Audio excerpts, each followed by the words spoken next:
I'm Joyce Hornady. You might say accuracy is my business. I make bullets. You are listening to the Hornady Podcast. Thanks for joining us and enjoy the show.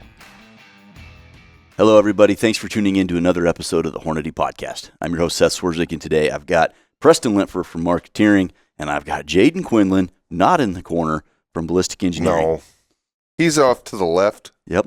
More Front closer center. to the camera, you know. People want to see more Jayden. I think there's going to be more conversation on this side of the table, so I'm just going to stay over here and pretend like I know what I'm looking at with these charts and graphs. Would people be mad if I stayed mute?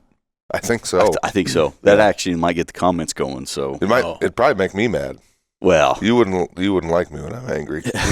We still got to finish that wrestling match at some point, but Well, we have to start it. We've talked about it for a long time. true. all right. Well, until then, today's episode, we wanted to do something. You know, we've got a lot of Creedmoors out there. Now, A whole stable full of Creedmoors out there. Love them or hate them, they're not going anywhere. And I just spent a week with a guy who really hates them. And it was pretty comical because once you start to peel back the layers of the onion, you can catch him in some things where it's like, where it was like Michael Waddell. I hate those Creedmoors. I do kind of like mine. I think I'm over with tomorrow. Anyway, fun. the Creedmoors are here to stay. And the 6.5 Creedmoor really ushered in a new era of what the shooter can expect from a factory-loaded cartridge.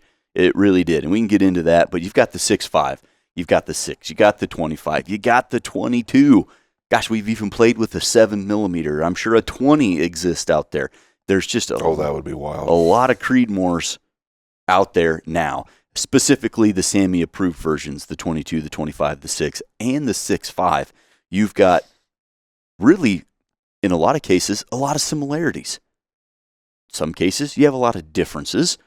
So this podcast is to sort through it all, to dissect. Battle of the Creedmoors. Crown a Battle winner. Royale. Let's crown a winner. Epic cartridge battles of history. Crown a winner. Which one's the best Creedmoor? But more specifically, which one's the best Creedmoor for you right now? Because there's a reason to have almost one of each. You know, I've certainly got my favorites. I have at least one of each. And I have some that I go to for certain things over others.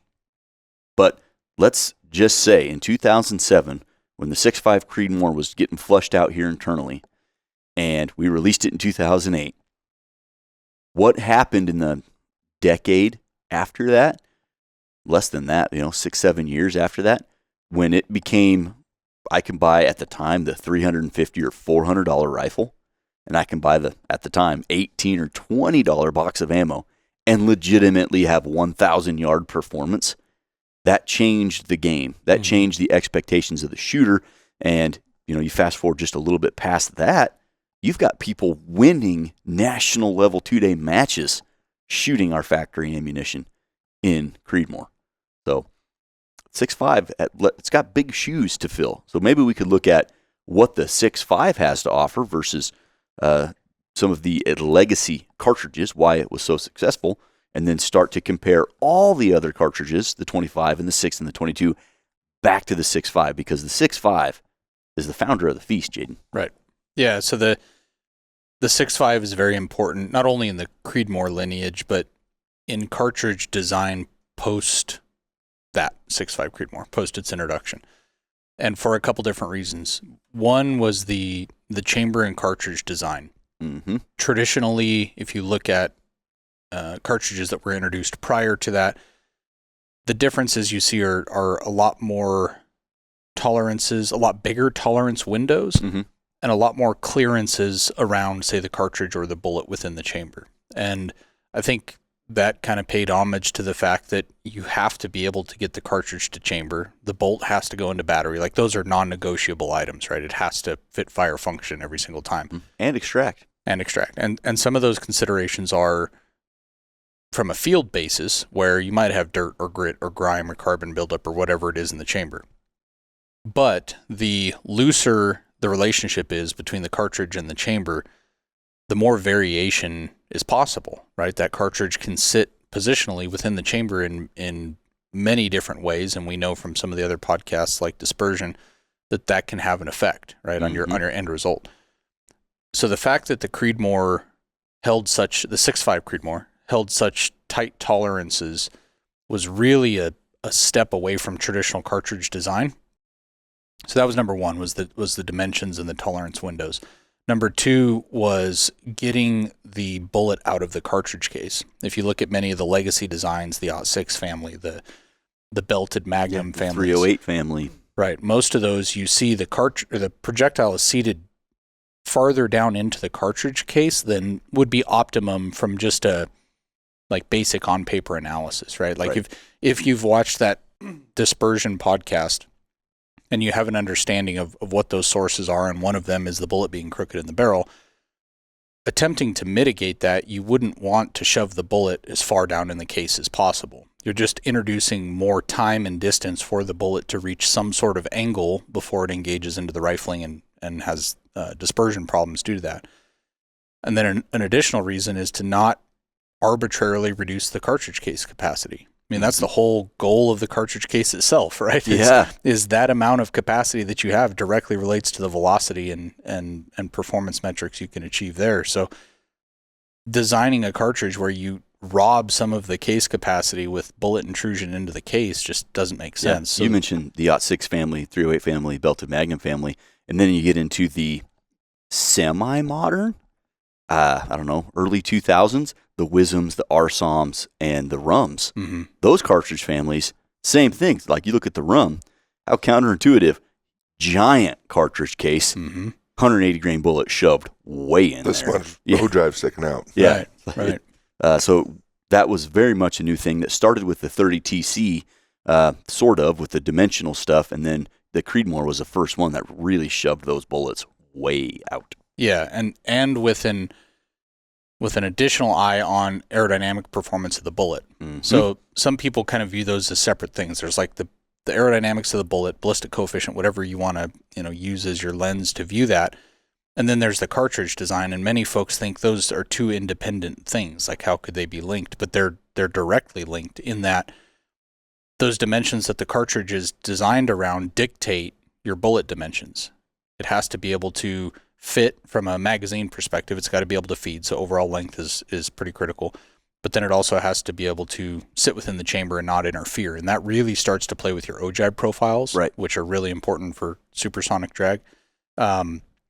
And the 6.5 was designed for a match application. Right. I mean, Dennis DeMille was great friends with Dave Emery, and they worked on that along with Joe and some others. And so what you saw was a cartridge introduced with the intention for high precision match applications. And I don't think at that time anybody really knew what the spread of application from that would be, as different as the 6.5 Creedmoor was from the legacy cartridges with those dimensions and tolerances, right? Right. Could this thing withstand being neglected and dirty and in dusty environments with all those tight tolerances around it? I don't know if that question was fully answered then, because that wasn't the original application. We now, in hindsight, can look back and say, yeah, it works just fine, right? Mm-hmm. And that's why you see the design attributes of the 6.5 Creedmoor carry on through the rest of the Creedmoor lineage that we'll talk about today, but many other cartridges as well. Yeah. That not only we've introduced, but other people as well. You've seen that migration to those tighter tolerances to help with dispersion and consistency in a way that wasn't there in the cartridges of the 40s, 50s, 60s, and 70s. 80s, 90s, 2000s. Sure, yeah. And then you throw in, like you said, the bullet. Those bullets, this was really the first cartridge that it was designed to lean on the aerodynamics of the projectile to offer a flat trajectory and low wind deflection. Mm-hmm. I feel like a lot of other cartridges, every other cartridge before that, some of the bullets may have had decent aerodynamics, but that wasn't the goal. The goal was hot, nasty speed when you get into the Magnums and the Rums and the Wisms and stuff. This one was the first one of moderate velocity, good single-paced extruded propellant. We put the load right on the box, but really long, really aerodynamic bullets. And yes, designed very intently for the across-the-course shooting and the match application, but very quickly became a hunting cartridge. Mm-hmm. Really did. Yeah, it did take so long to become popular, though. It did. That's the craziest thing to me, still to this day. What were you doing in 07, by the way? Were you working here yet? No, I was in the military. Okay. Me and So Preston when did were you in start? Augie Hall. That was, in the fall of 07, we were in Augie. We were just freshman year in college. Uh-huh. I really didn't have anything to do with this. I didn't even know what a Creedmoor was until I worked here, quite frankly. Yeah, I don't think I knew. I don't think I had heard about the 6.5 Creedmoor until probably 2009 or 10. Okay. Yeah. Heard the rumbling. Experience the cutting-edge performance of the 25 Creedmoor, the first 25 caliber cartridge purpose-built to take advantage of today's sleek, low-drag bullets, maximizing performance in the wind while maintaining minimal recoil and delivering excellent energy on target. Initial offerings include a 134-grain ELD match load and a 128-grain ELD-X precision hunter load. Elevate your long-range game with the 25 Creedmoor from Hornady. Well, then let's just lay it out for everybody what the 6.5 Creedmoor means today, right? So it's 2025 still, and the 6.5 Creedmoor, again, ubiquitous. It's everywhere. People do a lot of things with it, but I think first and foremost, we need to talk about its match application because it grabbed hold of the PRS circuit for a while. Then it kind of fell out of favor, and now it's coming right back. Right. So the 6.5 Creedmoor, with that match application as across the course and service rifle and all kind of that stuff, fell out of popularity a little bit. Precision rifle sports like the PRS and similar type events just gained popularity and have continued to do so. So it's certainly got plenty of match application. We need to talk about that and why it fits that niche so well. Then we need to talk about where it stands as a hunting cartridge. But when you get to precision rifle, excellent bullets. I mean, the best that every manufacturer has to offer. And when you look at that diameter versus the efficiency of the bullet, it's just a sweet spot. Moderate recoil, great trajectory, really good in the wind, a huge amount of bullet weights. There's a lot to like about a 6.5 in competition. Mm-hmm. Yeah, and I think, I know for Seth, you and I, in the time frame that we started shooting matches, we went from 308 to 6.5 because in the early teens and prior, if you were going to get into long distance shooting, you probably started with a 308. That was just kind of the entry drug there. And the light bulb really goes on when you go from a 308 and you're, chunking pumpkins, as we like to say, and you go to a 6.5 Creedmoor, you perform better just because of that, right? Yeah. You can have the same skill set, the same wobble area, the aiming area, like all those other things that playing can be identical, and you just go from a 308 to a 6.5 Creedmoor, and you will pick up more points. Oh, yeah. It was, real quick, the pumpkin chunker is great, but my favorite is the NATO potato. Yeah, that is a good one. That's fantastic. But you're exactly right. The first match I ran with the Creedmoor, I was like, why did nobody tell me about this? Right. This is cheating. I'm picking up hits I have no business getting. Yeah. And the recoil, I'm watching trace. It was like somebody took the training wheels off the bike. Yeah.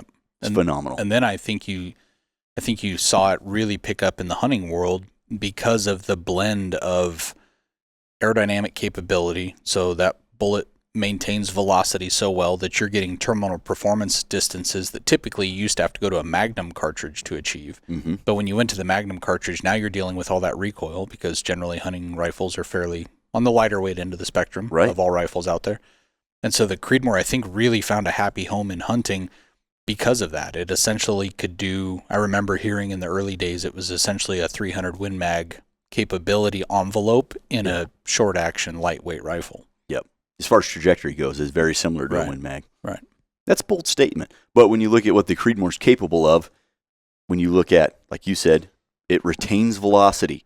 So although people are upset with the Creedmoor for various reasons, when you peel back the launch platform and look just at the numbers, just in retained velocity, retained energy, and then the envelope that those bullets are going to perform in, it really is a damn good hunting cartridge. Mm-hmm. And because of its moderate recoil, new youth shooters, shooters of slight build, shooters that don't like recoil, or any shooter that wants a really accurate, short action, lightweight It just works. Right. And for deer and antelope, it's a absolute no-brainer. Right. Throw in black bear, no-brainer.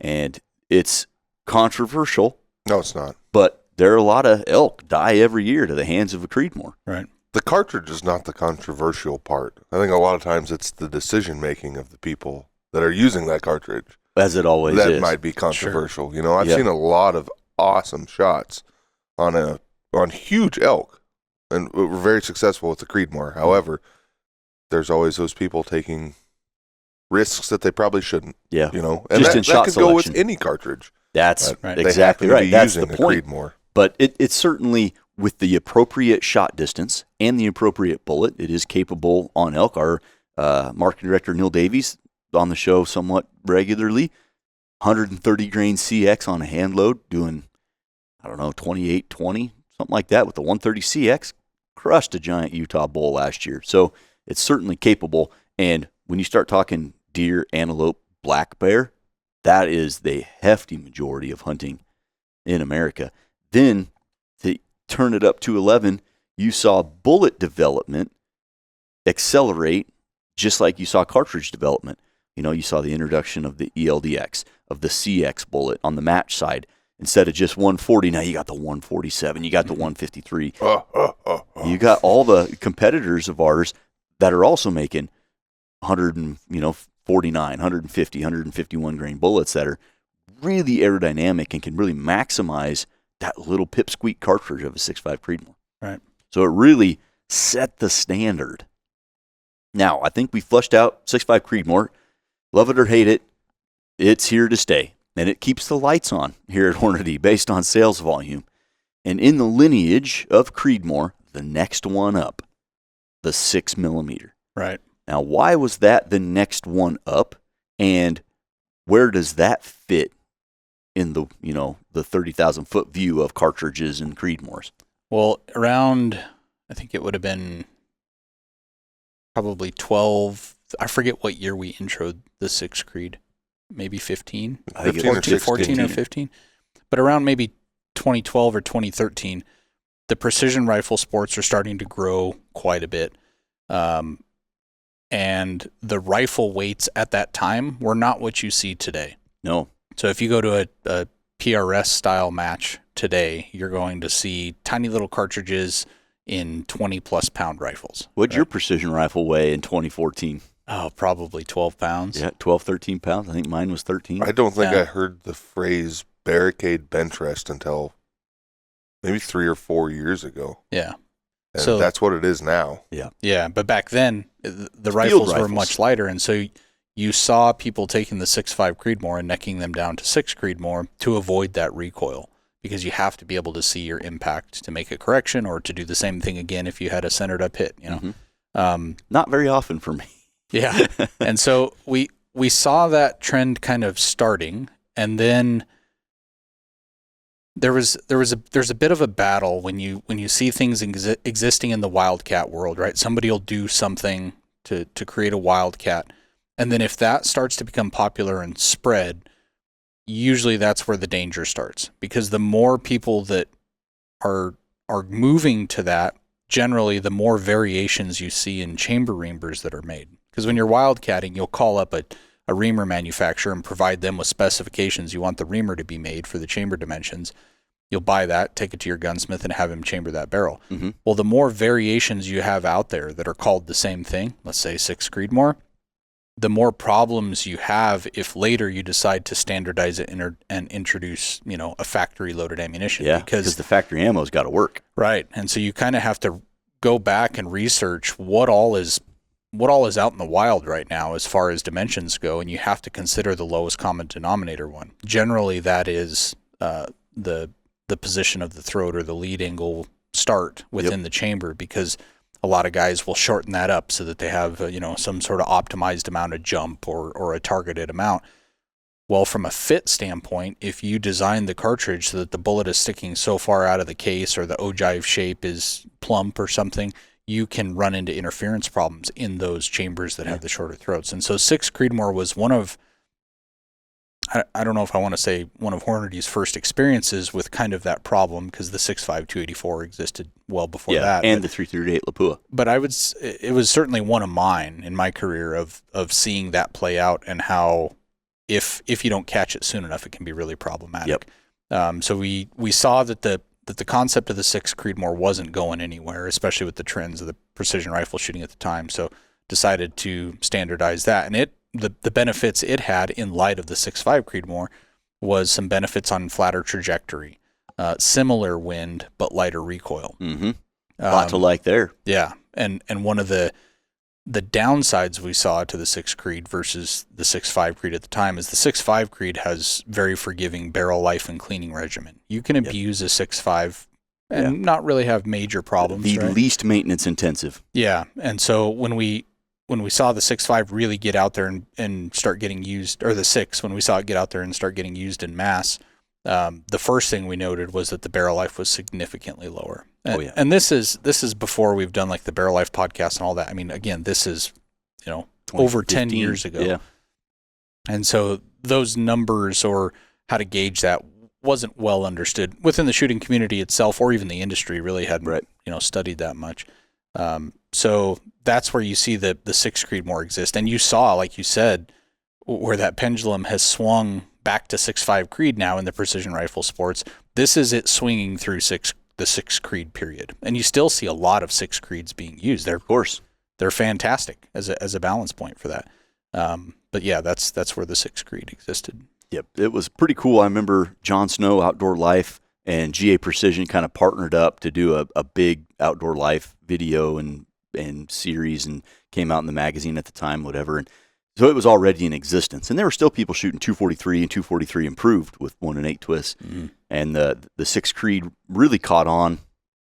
And like you mentioned, we ran into that. We standardized it with 180 thou, I think, free bore. There's a lot of people running a 140. You end up ordering reamers from certain places that send you the 140 and chamber a bunch of guns, and now you got a problem with our factory ammo. And yeah, that was some growing pains, but it definitely sprouted in the precision rifle space. Preston, you competed with one. Yeah, it was hot and nasty when I first got it, right? Yeah. I think I had 110 A-tips going 30-50, I believe, out of a 26-inch tube or something like that, but I toned her down. Yeah. After that first year of that, because I was already through a barrel and onto the next one, and it's like, well, that's not super fun. And then we were always kind of slow to jump to the new trends or whatever. So at that point, people are already starting to play with BR-based cartridges and slowing stuff down. Turns out you can slow down a Creedmoor just fine, and it still hammers. And it feeds great out of a short-action magazine, I ran 36 grains of Arget with the 110 A-tip doing 28.50. I think I ran 40 grains H4350 for the rest of that barrel's life. Yep. So it's really started in the precision rifle space. That's not where it stayed, though. Oh, it's because, an awesome hunting cartridge, man, isn't you want to talk about wham, bam on a whitetail. Hot, nasty speed out of a 6 Creed with a heavy 6mm bullet. We're talking like our 103 ELDX or the 90 grain CX, really long bullet. So it grew legs as a precision rifle cartridge, just like the 6.5 Creedmoor. But man, it fits for whitetail deer hunting. You look at the legacy of the 243 Winchester and how many whitetail were taken with that. You throw in the aerodynamics of these modern bullets plus the same velocity as a 243.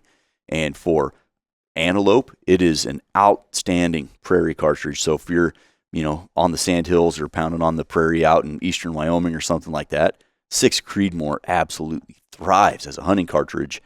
And my personal favorite, coyotes. I knew you were going to say that. I was going to say it. I was going to say, until we talk about one of the next ones coming up, it's a lot of guys like factory ammo option.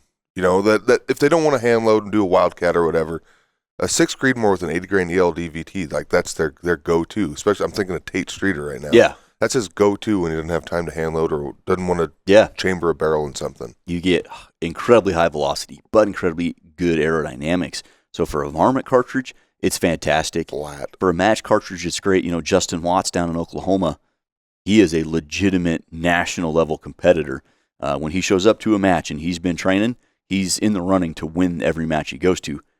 And I don't know if he's still doing it, but for a long time he was shooting factory Hornady match ammo in the white box and cleaning house with it. So, again, dual purpose for medium-sized game, for varmints, and for the precision rifleman. Now, I would describe it as obviously faster by several hundred feet per second, but the ballistics of the bullet, the BC is not quite as efficient of a bullet. Right. Faster, but not quite as efficient. The Hornady Auto Charge Pro, providing precise, customizable powder dispensing in an easy-to-use, space-saving unit. The new modernized load cell is precise to within 0.1 grain. The Auto Charge Pro offers customizable trickle speeds for various powder types, as well as custom trickle time settings. With a smaller footprint than competing brands, the Auto Charge Pro still offers a large powder capacity hopper. The Auto Charge Pro from Hornady. All right, so it went 6.5, then to 6mm. The next Creedmoor in the lineage is actually the smallest. So fast forward, whenever we submitted the 6 to Sammy, say that was 2014, let's say, you got to go all the way forward to 2023 to get to the 22 Creedmoor, which of the Creedmoors might be the most niche, but once you've shot one and used one, man, it might be one of the most enjoyable. One of the most potentially awesome ones. It puts a smile on my face. Now, as you get smaller in diameter, you're going to increase the level of maintenance required. You're going to decrease the life of that barrel. So, of the Creedmoors, the 22 is the most maintenance intensive and the shortest barrel life. But boy, when you've got a well-maintained, good shooting barrel, there are a few things funner than that. So talk to us, Jayden, about the 22 because of the cartridges. You mentioned the freebore problem that we ran into with the 6 Creedmoor. We kind of got ahead of it with the 22, although not completely. But there was this one probably presented the most challenges from a design standpoint that you had to jump. Yeah, the 22 Creedmoor cartridge design and the entire package, the twist rate and everything involved, the bullets that it's going to use, is pushing the limits more than any other cartridge introduction we've ever done. And what I mean by that is when we make a cartridge introduction, you need to consider the lowest common denominator condition. So everything, what's the worst? Yeah, stack everything in the negative, and it still has to work if all those negatives stack up. The 22 Creedmoor is essentially I don't want to call it a test, right? You could say it was a test originally, but it's been proven now to see how far that could be pushed. So how close to the edge can you get? Yes. So generally, you take the 6.5 Creed or the 6 Creed. Essentially any projectile that existed at the point of those being introduced would work in those cartridges, right? From a twist rate, gyroscopic stability standpoint, fit-wise, you might have to do, some adjustments or whatever to use a certain type of bullet or whatever. But as far as they will work as designed, yes, all of those bullets did. With the 22 Creed, that's not necessarily the case. With the 22 Creed, there's a balance point. Essentially, in the 22 caliber bullet lineup, you've got bullets that have existed for 70 plus years. And when those designs generally don't change because they were built for those applications back then, and those applications are still being used. Right, still valid. There's still 220 Swifts and 222s and 22 250s, and these cartridges that were designed, decades ago, those bullets are still being used just as successfully as they were back then when they were designed. But when a new cartridge comes along, like I said with the 6.5 and the 6, any bullet available at the time would essentially work in those cartridges. That's not the case when you get to 22 in this application, because the window of 22 caliber bullets is incredibly wide, right? You're talking stuff down in the 30 grain range all the way up to stuff in the 90 grain range. That's not a huge weight difference. Like when you compare 30 cal, right? You can be from 100 to 250. That's a bigger weight range. But what I mean by that is the amount of design difference in that spectrum of bullets is very large. And the 35 grain stumpy 22 Hornet bullet versus the 90 grain A-tip that looks like the Ferrari race car. It's more of comparing like pistol to rifle. You know what I mean? It's like that's kind of the span that difference. You see. Yes. And so from a gyroscopic stability standpoint, the 22 Creedmoor, again, it almost followed the lineage of the 6, where we see it existing as a wildcat and it's starting to grow and grow. Horizon obviously has Horizon Firearms, and Derek and that whole team have a huge part to play in it because they really took it and used it and kind of spread that influence.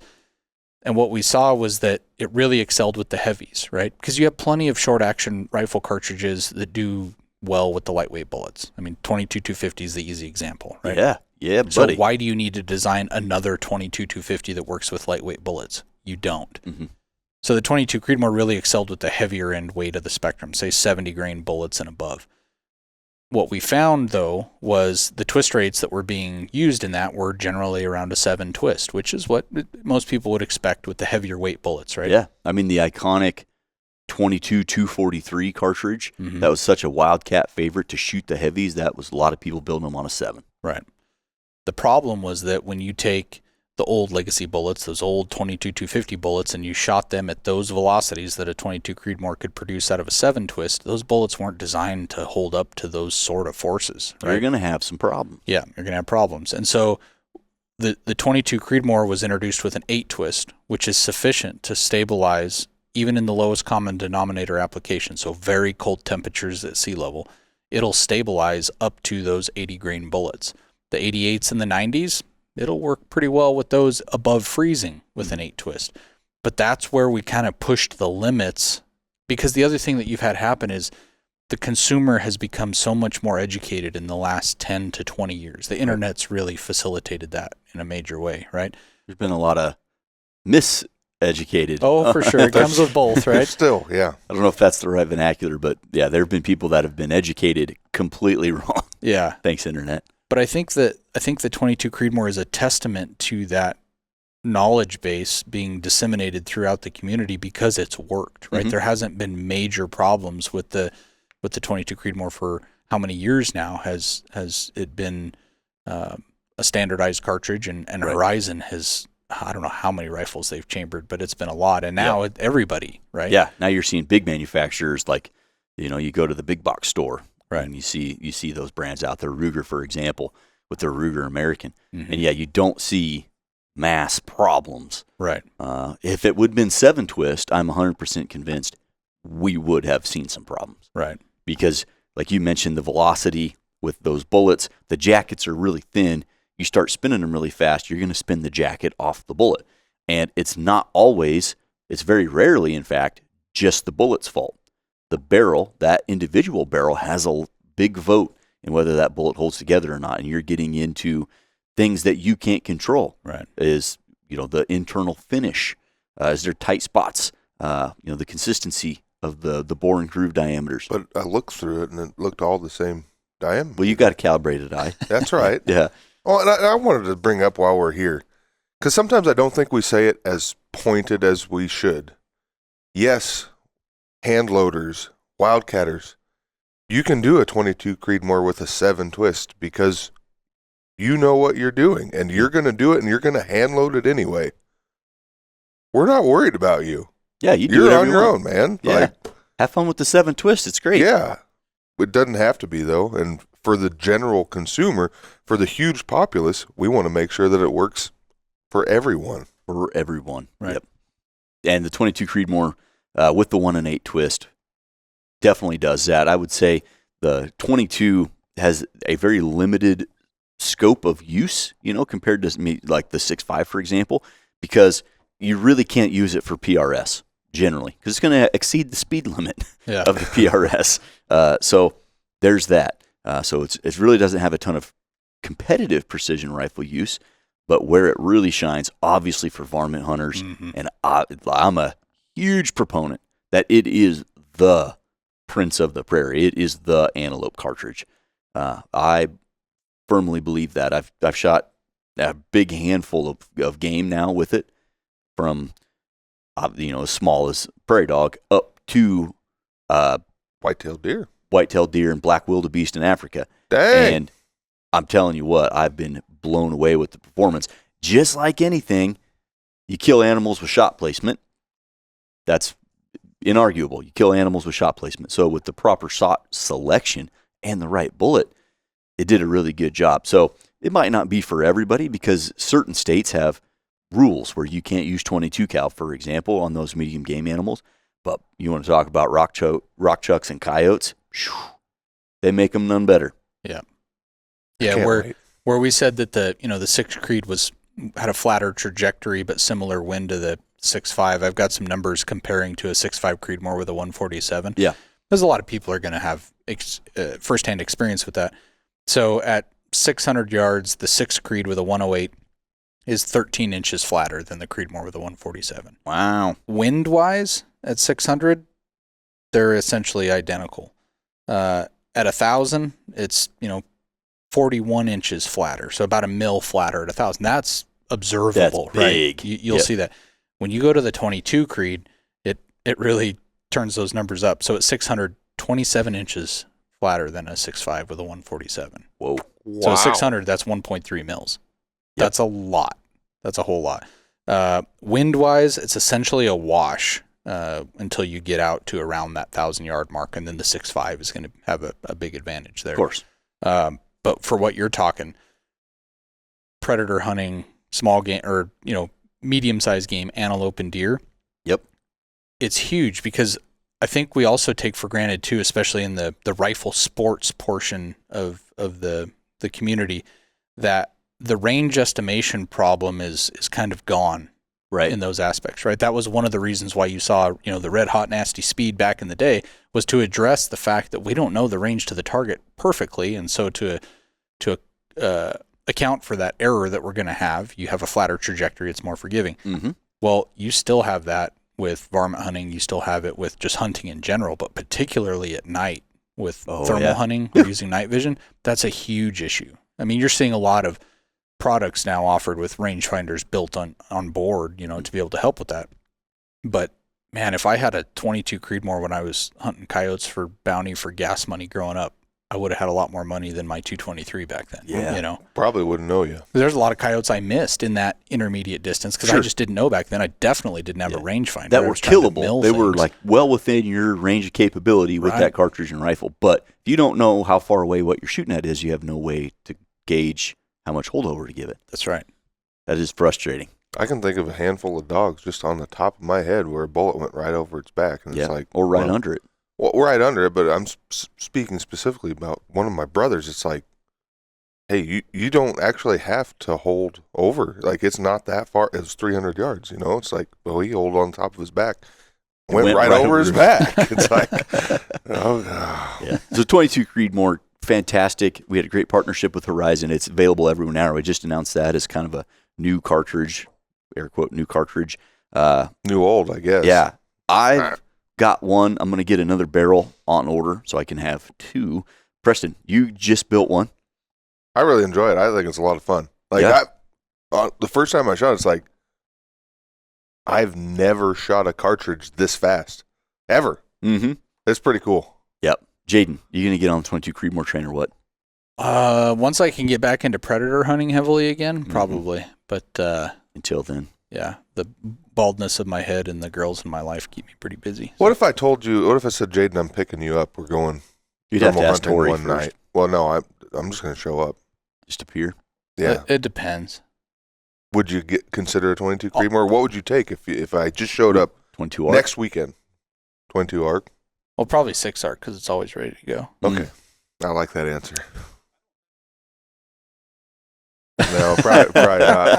For the listeners, if you didn't hear that, Judd said, I don't think I'd want to just appear at Jayden's house. I'm a teddy bear. It's hey, fine. I'm not worried about you. Sven. I was going to say the last time I showed up at Jayden's house at 3 a.m, Sven had an opinion about me being there, so I just stayed in the truck. Yeah, and me and Sven are friends. Yeah, Sven's a 115-pound German Shepherd. Yep. He's my buddy. He's all of our buddies until you show up at your house at 3 a.m. That was a great hunt that we went on, by the way. There's no better time to stock your reloading bench and light up your range. With Hornady Get Loaded Plus. New this year, free bullets or free cases when you buy these select Hornady reloading tools. Plus, receive the free HIT Target Impact Indicator. Hornady Get Loaded Plus. Free bullets, free cases, free HIT Target Impact Indicator. Get loaded and light it up with Hornady Get Loaded Plus. Limitations apply. Visit Hornady.com/GetLoaded2025 for further details. All right. So Last cartridge, the most recent cartridge, the 25 for 25.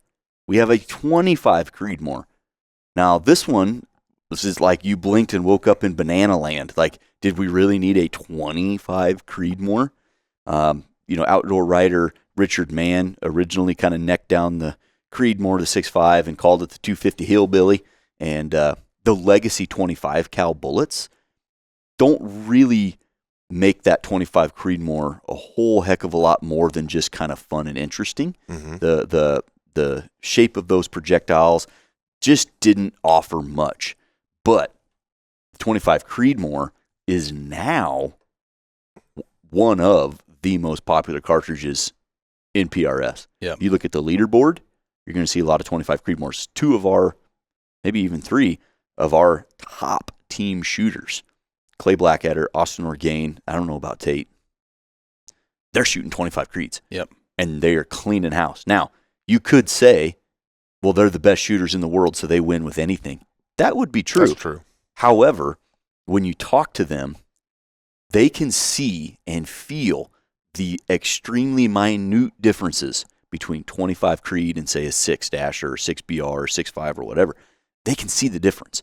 And it might be small, but they can still see it, and it gives them the advantage. So talk to us about what the 25 cal is and why we felt compelled to take that one to Sammy and standardize that cartridge. Yeah, at an initial first pass, I kind of had the same reaction, kind of yawn. Do we really need this? We're getting these betweener cartridges. Can you really justify the blends of performance that they have between the 2 cartridges they exist between? And I want to set the stage real quick before you jump in. To me, it's like 0.264, 0.257. Are we really going to do this over 7 thou of diameter? That's less than 2 sheets of printer paper. Think about that. Well, so there's some additional considerations when you're manufacturing a bullet, especially a cup and core design, right? Copper jacket. We know a little bit about that. There's some limitations that you have. So let's look at the 22 cal side. You can only get that 22 cal jacket dimension within certain limits because that's going to control how big of a diameter of lead wire you need to be able to feed inside of that to be able to core seat it, right? And how big of diameter that core seat punch can be, and those draw punches. And there's also limitations on length to that. So generally, the smaller the diameter of the bullet, the more challenging that becomes. The bigger the diameter, it becomes easier.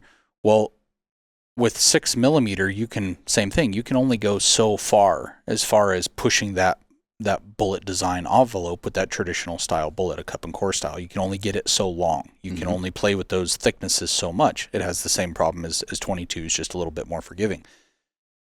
The 25 really showed itself as the balance point.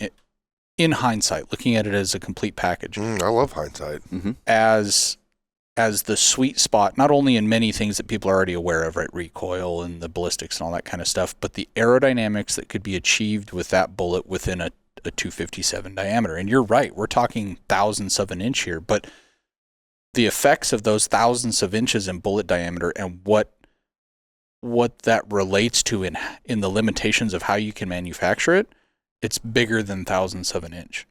I like it when he reflects. Yep. And so This is clear. Cool. Holy cow. And so what you see with the 25 Creed, so we had compared some numbers with the 6 and the 6.5, right? Or sorry, the 6 and the 22. Both the 6mm and the 22 Creedmoor have a wind disadvantage against the 6.5 147. The 147 is always better in the wind. That's our biggest uncertainty. It's our least controllable variable that we have to deal with when shooting at distance. So you're talking about, the pro shooters that'll win with anything and but they can articulate the differences that they see with the 25 Creedmoor. Yep. The 25 Creedmoor is the only one out of the Creedmoor family, the 6.5, the 22, and the 6, that has better wind deflection than the 6.5 147. Now it's small, but it's better. It's better. So at 1,000 yards with a 10 mile an hour wind, that's a 4-inch difference. That's a little over a tenth of a mil. Mm-hmm. That definitely matters. Yeah. All tenths matter. And all of those things stack up. And it only gets better the further you go away. Right. So all things considered, twist rate, bullet manufacturing limitations, design aerodynamically of the shape of the bullet and the mass layout within it and all of the moments and coefficients that go along with how that bullet's going to fly through the air, the 25 really is the sweet spot of everything that we've considered up to this point. And that's why you see it as a separation when you compare it to the Legacy 6.5. The 6 Creedmoor is flatter, but has, very similar wind, and the farther out you get, it's got more wind deflection than a 6.5 with a 147. The 22 Creedmoor, way flatter, but more wind yet the farther out you get. And then when you get to 25 Creed, you not only have a flatter trajectory, but you also have less wind deflection and less recoil. And those three things stacking up, The trifecta. I think, is why when you talk to the pro shooters and they say, no, I can see the difference, or I can feel the difference when shooting it, or I can see the difference in my scores performance-wise, those three, although isolated, maybe small improvements, are stacking together to give you the measurable end result. Yeah. Well, the 25 was one of the wildcats that we jumped on the earliest, right? So you have Richard Mann with the 250 Hillbilly that really kind of started it, but that didn't catch on in the precision rifle world. Just a handful of years ago, just a couple of years ago, the 25 Creedmoor really started to catch on. And then our friends over at Alpha Munitions were making reamers and head stamp brass. And what we did with the 6mm and the 22, where they had been wildcats for a really long time, we ran into, okay, what's the throat dimension? To be 100% transparent, the 25 Creedmoor could benefit from an additional 40, 50 thou of free bore. However, Alpha had already been making reamers for the free bore dimension, 150 thou of free bore. And so we, instead of doing, that it's a minute difference, we're talking 50 thou, we just went with the 150 just because there is already so many guns in competition already. We didn't want to upset the apple cart in that regard.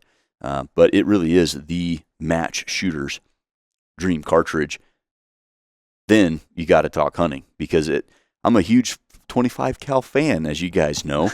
And I remember I went into Jason's office when we were going to take the 25 Creedmoor to Sam. We were talking about new products, and I said, Jason, if we're going to do a 134 ELD match, I really think we ought to do we turned out to be 128, but a heavy ELDX precision hunter load, so that you have a match and a hunt offering right out of the gate. And he obliged. And then in 2026, we added another hunting cartridge with the CX and Superformance. So the 25 and the 6.5 are extremely similar in that regard, is that you can hunt a huge variety of animals. And then you can have a huge competitive advantage in the PRS. NRL Hunter has a big 25 cal following as well. A lot to love about a 25. I think what's really neat is, like, it all happened chronologically, and it's worked, right? If obviously the 25 Creedmoor kind of blows the water out of things. Not blows the water, but incrementally better in all of those aspects. If it was first, it never would have worked. It never would have worked, because we didn't have the bullets for it at the time, and probably weren't that interested in making them. No. Like when the Creedmoor came out, at least we had a 140 AMAX, a 120 AMAX, those types of bullets that were already long and sleek. Right. Yep. I think it's just interesting how it pans out. The 25 cal craze was really started with the 131 Blackjack. Right. Sure. They created the craze because they made the first really low drag, match accurate bullet.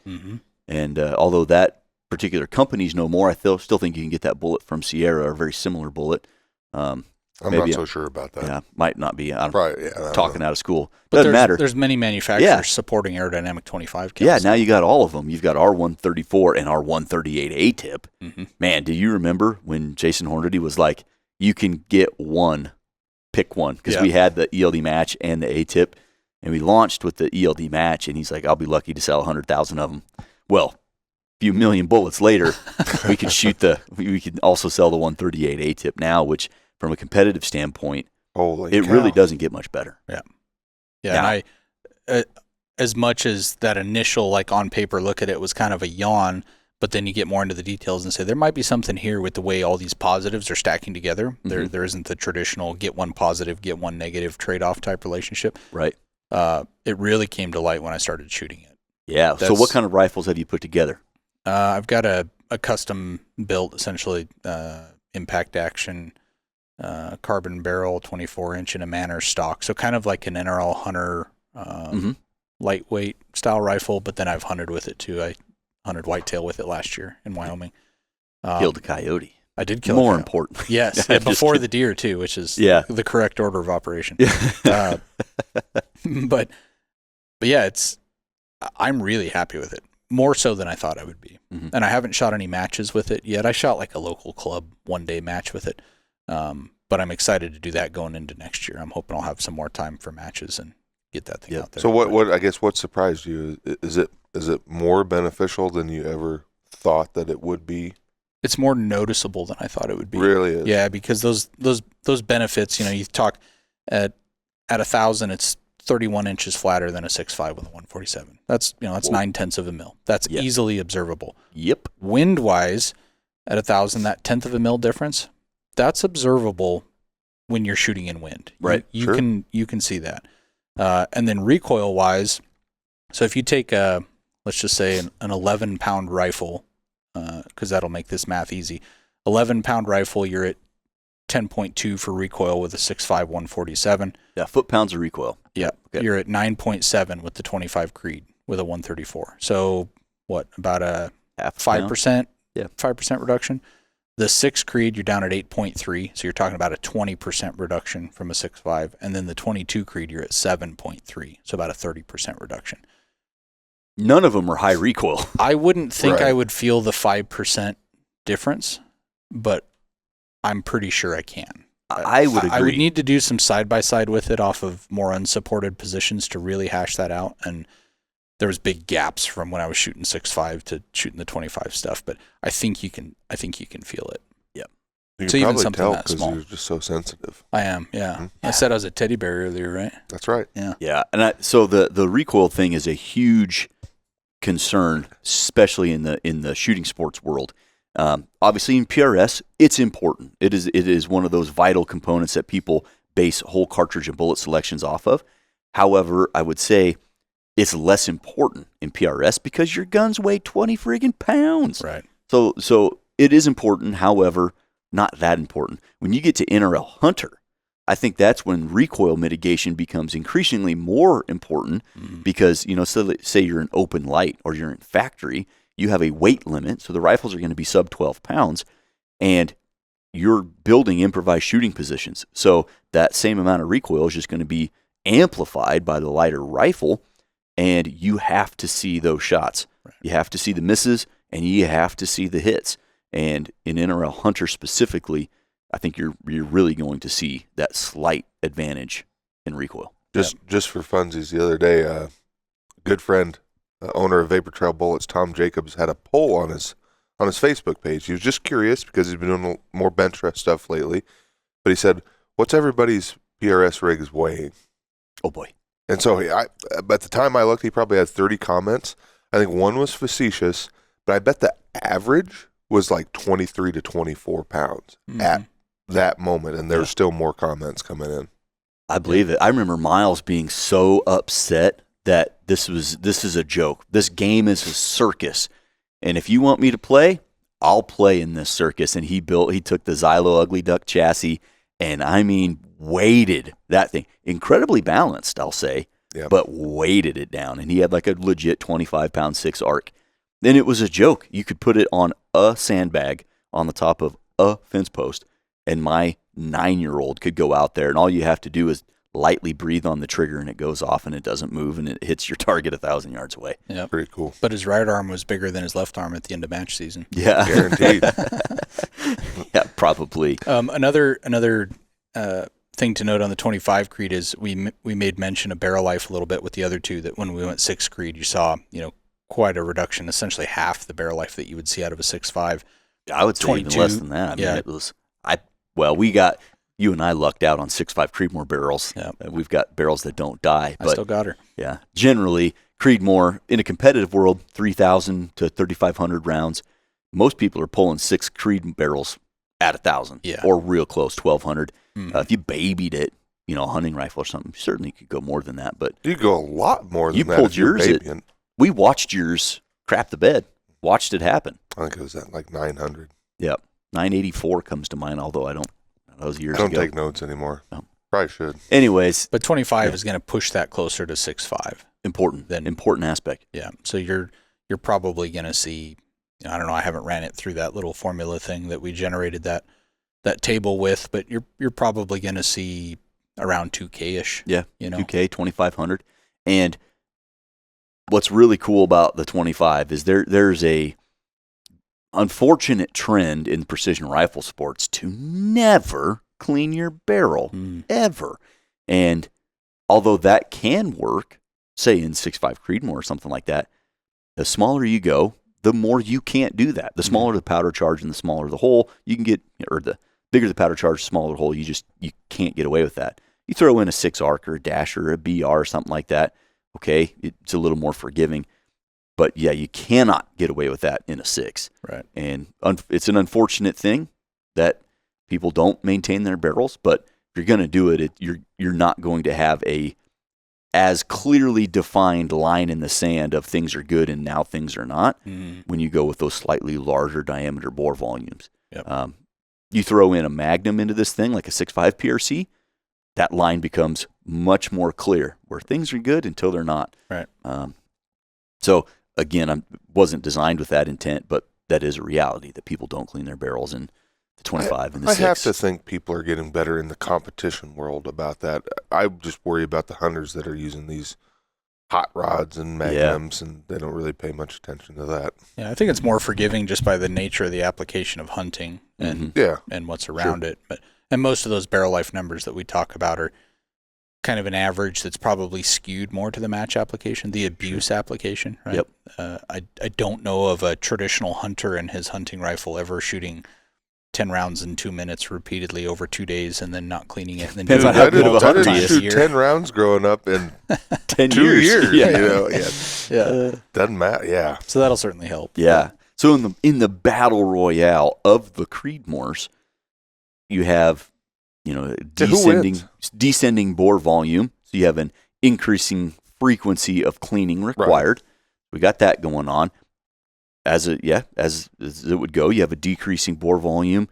You have a corresponding decrease in bullet weight and length, and therefore the game animals in which you're going to hunt with said cartridges just gets progressively smaller, and as does the range. And then from a competitive side, you have the 22 on the small end, which is not useless by any means, but in the world of PRS where there is a speed limit, you're probably going to exceed that, so it's not really super useful there versus the 6.5 Creedmoor, which was the precision rifle cartridge for a long time and has now come back into favor, and you've got the 2 in the middle. The 25, I think, reigns supreme in the world of competitive shooting. I'd say right this instant, yeah. I would say general purpose application too, right? Trying to consider everything. I would shoot an elk with a 25 Creedmoor. Yeah, you would. I don't think I'd shoot an elk with a 6 Creedmoor. I would not. Certainly would not with a 22 Creedmoor. Yep. So from a game and match consideration, I would say the 6.5 and the 25 probably win as a no specific consideration type thing. Well, you're talking about shooting elk with the Creedmoor, and a good vet can stitch up a Creedmoor wound on an elk. So you still would do Did that? somebody say that? He said it for years. Yeah. But I agree. The 25 and the 6, if you're looking for a one and done, man, it's hard to beat. Especially when you're doing a lot of things. If you're shooting PRS and NRL hunter and hunting, you buy one of those cartridges. You mean the 25 and the 6.5? Yeah, and buy a bunch of brass. Mm-hmm. All you got to do is vary your bullet selection. Yep. And I would argue you don't even have to change your powder charge. You're throwing 40 grains, 4350, cool. 120 ADLDX or 138 A-tip or 134 ELD match, whatever it may be. You just change the bullet and you change the purpose for the cartridge. And if you're looking to streamline things, that'd be a really good way to do it. Yeah. But if you're a guy that isn't afraid of having 2 different rifles, then you can't beat the 22, the 6, or definitely the 22 when it comes to varmint, when it comes to, deer-sized animals with kids or with your wife that's never been hunting. Like those recoil benefits, 20 to 30% reduction in recoil, that might be what draws the line between them wanting to continue or not. That's right? measurable. That's a big thing. Yep. So they probably win on the more precise application end of the spectrum, in my opinion. Sure. Yeah, there's a lot of benefits here, and it's cool to have absolutely no part in the 6.5, but to be able to see what that did, the domino effect of the cartridge and chamber design, of the bullet design, of the industry support for this family of cartridges, and then to see it round out in this big lineup of 22, 6, 25, and 6.5. It's neat to be a part of that and to see all the competitors. You know, I think back to that time we went to Utah to run the Vortex Extreme back when it was up there, and we stopped at a local range on the side of the interstate. How cool is that? Utah is so big and fast; they just have 1,000-yard ranges on the side of the interstate. And that's pretty awesome. This doesn't necessarily have to do with the Creedmoor as much as it does. Well, I was still shooting 308; he was shooting Creedmoor. This is not fair. Anyhow, we walked down the line and saw for the first time in our experience, not everybody, but there was a lot of people shooting match bullets with red tips. And that was just after we launched the ELD match. And, you know, there's no guarantees when you launch a new product, right? And to see random people that we've never met with precision rifles shooting our ruby red tipped, you know, bullets, the ELD match, it was like that felt really cool. And then I feel like we've been able to do the same thing and have that same sense of pride when I go to the store and I see these Creedmoors. You know, I jumped on Midway USA to look something up the other day. Ruger Americans, 22 Creedmoor. It's like, yes, that is cool. And it's just, neat to be a part of. I don't know where I was going with that other than it's cool because we're passionate about it and we're doing it right here. Sentimental. Kind of, really. Well, to me, you're sensitive. Yeah. I mean, that means the customer can appreciate those nuances in design and performance. Sure. Otherwise, they would all be a flop. They wouldn't go anywhere. Nobody would buy them. But they're moving. You see them in the wild, and that's proof in itself. Yep. I've got a legitimate question then. In a hypothetical world, you can only have one rifle. Didn't we do this already? You pick 6R. No, but this is you got to pick a between the Creedmoor. 4. Oh. What are you going with? Because they all have VT options, and they all have ELDXs, and they all have heavy A tips. I mean, there's options there. I'm guessing I already know your answer. You're gonna go 25 Creedmoor, or you're gonna leave the story of the 6.5 Creedmoor in the dust, or is it too nostalgic for you to let go? It's probably too nostalgic for me to let go. Yeah, Good on you, man. I'd probably go 6.5. Yeah. I think if in the hypothetical, if you're forcing me to pick one, and this negates my 7 PRC. No, it doesn't. This is a battle of the Creedmoors. So not saying you can't have more. I still get my 7 PRC? Yes. Oh, well, if I can still get my 7 PRC, I'm going 22 Creedmoor. No I really kidding. am. I'd go 25 Creedmoor. Yeah. Just from the numbers alone. Yeah.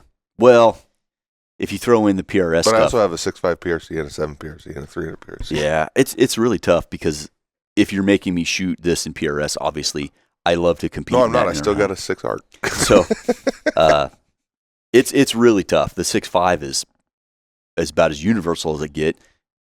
Minus 7,000ths of an inch to 25, also equally as universal.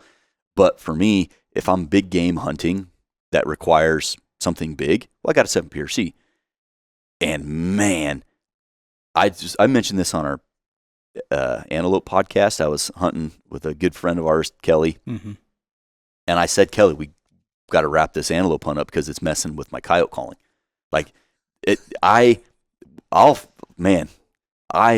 hunted all over America. I've hunted all over the world. There is something about calling coyotes that just turns my crank. I want to call coyotes in, and I want to shoot a coyote at 50 yards or 550 yards. I just love calling coyotes in. And for me, the 22 is so handy in that regard. Short barrel, suppressed, laser-like trajectory. It's just hard to beat. So I would go 22. I think we had 3 different answers here. Then. That's great. You know what really leaves the one bastard child, the 6 Creedmoor, which, gosh, for a lot of things, it's not a wrong answer. No, it is the right answer. We should have one more person on the podcast. Judd picks the 6 Creedmoor with his Ruger American. Not here to defend himself.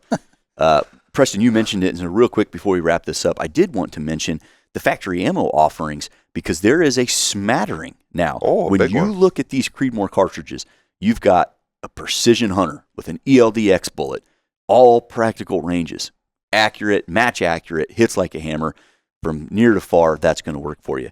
You have a match offering, which that's the easy button. White box match says it right on the box. Go win you a match with it. Go shoot tiny groups with it. Go shoot stuff far away with it.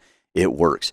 You have a VT option, which is the newest ammo line of the bunch, but you get an ELD VT bullet, a match accurate long range target bullet that has huge predator potential, great expansion characteristics, really low drag shape, high velocity. You've got that, and then you've got a CX offering, and everybody knows what that CX is all about.